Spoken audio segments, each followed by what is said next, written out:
हरियाणा चुनाव परिणामों के बाद जिस तरीके से लोगों में इस बात की उम्मीद विश्वास के साथ और बढ़ी है कि प्रधानमंत्री जी के नेतृत्व, उनके सोच वाली सरकार ही राज्यों का विकास कर सकती है।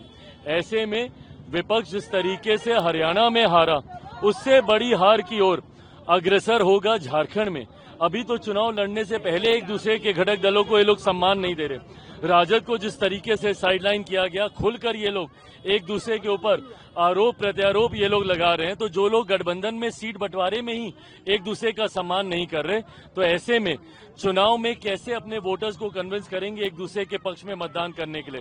तो मैं मानता हूं कि इंडिया अलायंस तथाकथित एक बड़ी हार की ओर अग्रसर हो रहा है और एनडीए मजबूत सरकार पुनः झारखंड में बनाने जा रही है। हेमंत जी की सरकार देख लिया, झारखंड के लोग को शर्मसार होना पड़ा कि उनका मुख्यमंत्री भ्रष्टाचार के आरोपों में जेल में है।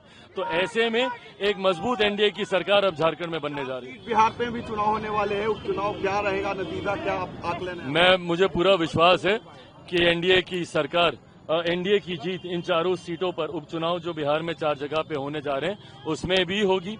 भाजपा की भी मजबूत तैयारी है, जदयू की भी मजबूत तैयारी है। मैं मानता हूं कि इन चारों सीटों पर एनडीए जीतने जा रहा है। कश्मीर में नई सरकार बनने के बाद भी आतंकवादी हमले हुए, बिहारी मारे गए हैं वहां पर। जिस तरीके से पिछले 10 सालों में जिस तरीके से केंद्र सरकार के शासन में एक लंबे समय तक घाटी में, जम्मू कश्मीर में जिस तरीके से एक शांति का माहौल देखने को मिला, नई सरकार के बनते ही पुनः वहां पे जिस तरीके से आतंकियों ने और उनके संगठनों ने अपना सर उठाने का काम किया, ये कहीं ना कहीं दर्शाता है कि इनको संरक्षण देने का काम यही दल करते हैं जिन दलों ने इतने वर्षों में जम्मू कश्मीर को बर्बाद करने का काम किया।